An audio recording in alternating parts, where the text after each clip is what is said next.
Welcome to today's live chapter reading of The Heart of a Hussar by Griffin Brady. Chapter 1. Battlefield near Kluslevin, Muscovy, July 4th, 1610. Josik yanked on the reins, curbing his warhorse beyond the reach of enemy guns. Heaving breaths burning in his chest, he glanced at the bloody saber in his grip, still attached to his wrist with a lanyard. When he had ridden into the enemy, he'd thrust 18 feet of copia squarely into a soldier whose face he never saw. He'd only felt the gratifying bite of the lance's steel tip and the impact juddering along the length of the shaft and up his arm right before it shattered, and the man cried out. The fierce fighting that followed had been a jumble of cold, slashing steel, gritted teeth set in grim, bloodied faces, the tang of coppery blood mixed with horse sweat and acrid smoke from gunpowder and burning villages.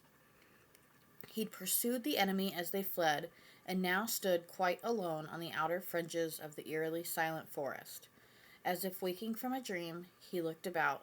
It was still morning. The air was thick and ripe, adding to the sheen of sweat covering his exposed skin. He bit down on his leather glove and tore it off before running his hand over his armor and padded thighs.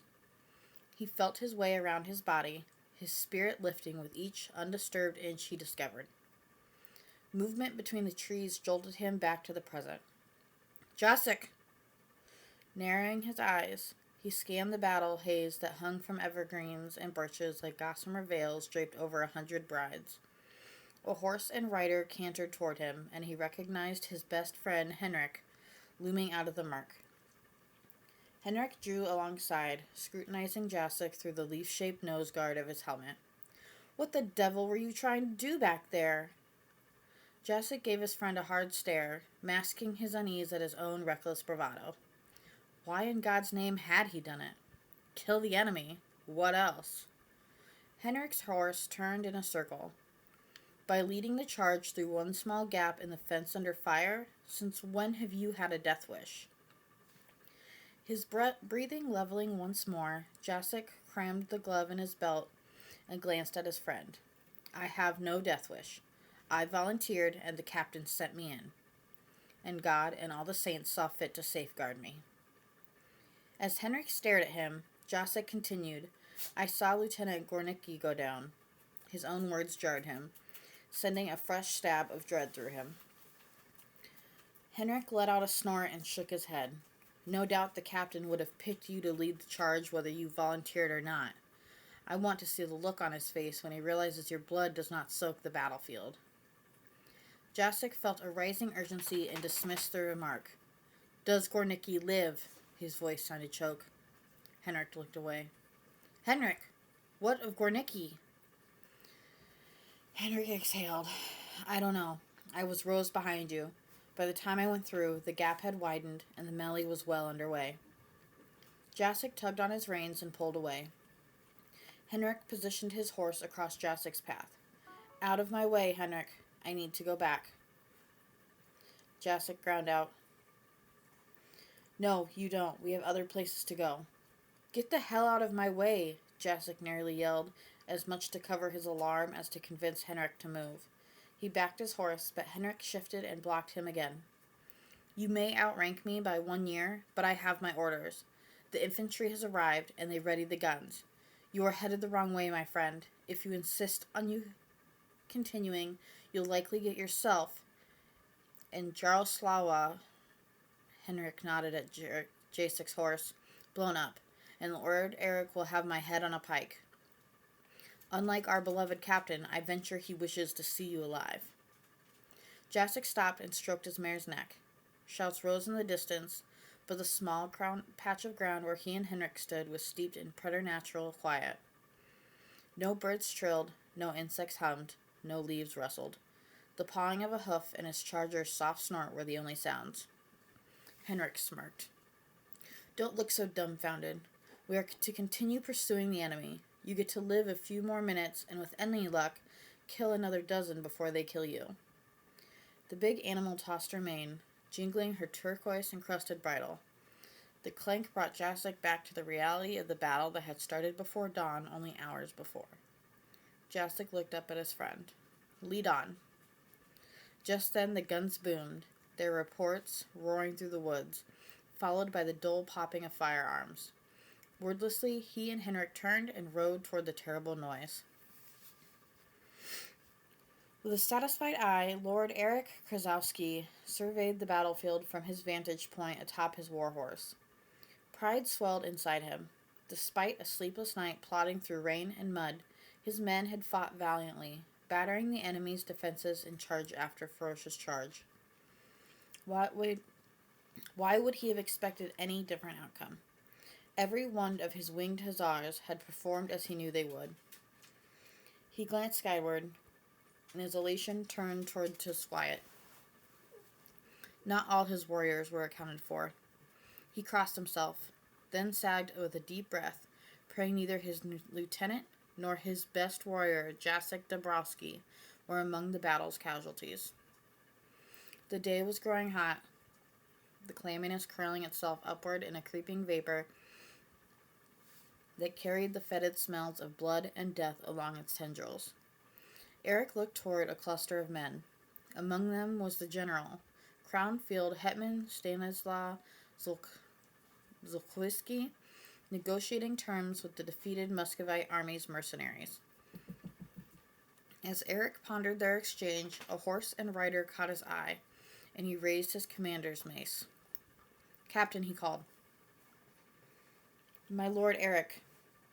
Matuz reined his horse beside Eric and pulled off his helmet, ruffling his short chestnut hair with a gloved hand.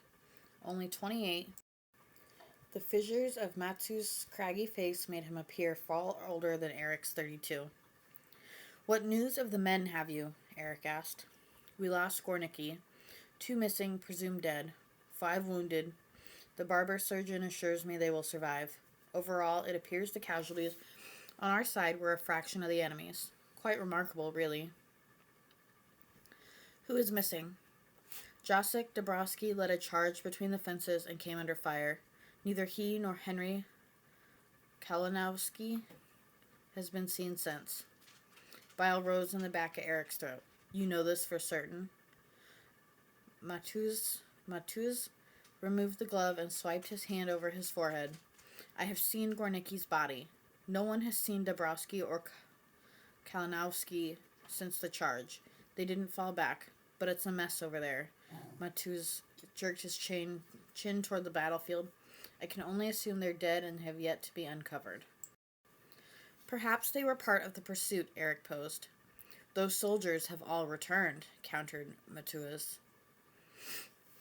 "Losing Gornicki is a blow. If Dabrowski and Kalinowski are lost, it is a bitter disappointment. They are fine officers," Eric said quietly, recalling Jacek's eager yet earnest face when he'd first come to train with Eric 6 years ago.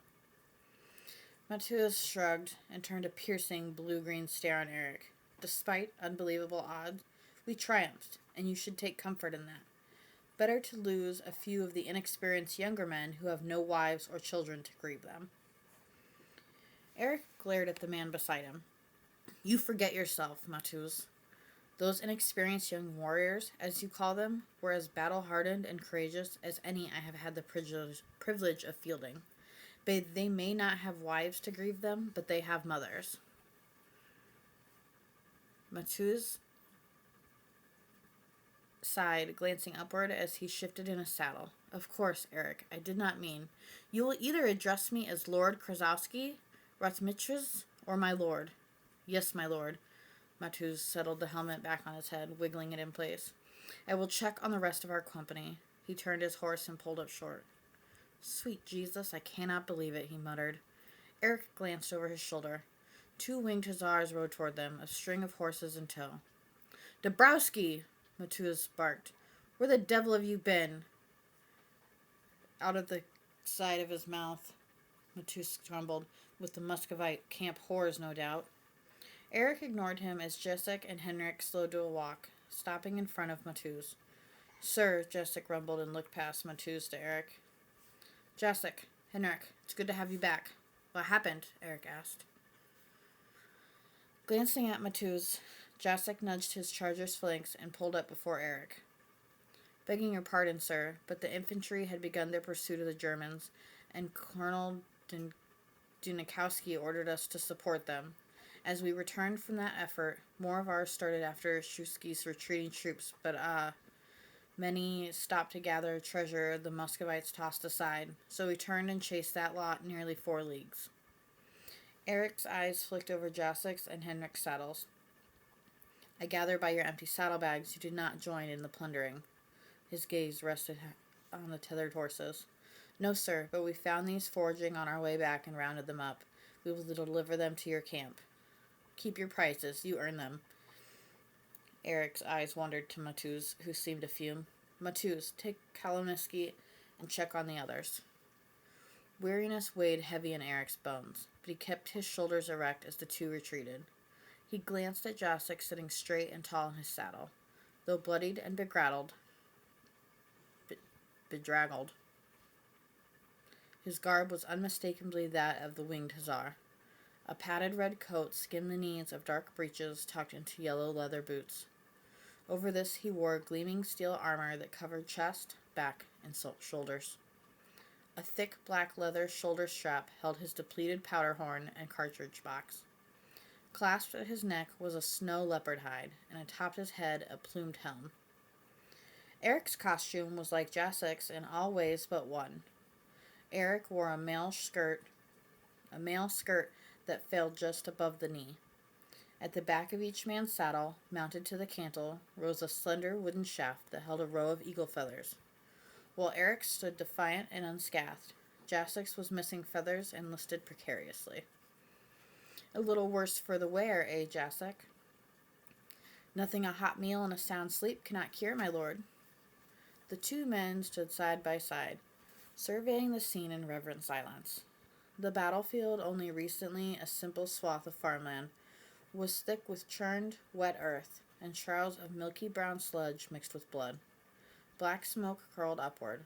Among the enormous fields sprawled broken and bloodied bodies, those of men and horses, together with the smashed remains of lances, wagons, and fences. Small movements on that field became silhouettes of men lifting and carrying their friends and fellow soldiers away, or homeless villagers, men, women, children, tearing through clothing and saddles, or servants delivering death blows to wounded enemy soldiers who thrashed in misery, or to the stray horse who struggled to stand on shattered legs. A great victory for Hetman Zoliski. Eric's eyes remained fixed in front of him. Perhaps he can convince more to surrender when we return to Karo Jamisk's. When do we return, my lord? Today, after Zolwiski has finished here. However, once our company reaches camp, we pack up. We begin our journey home tomorrow.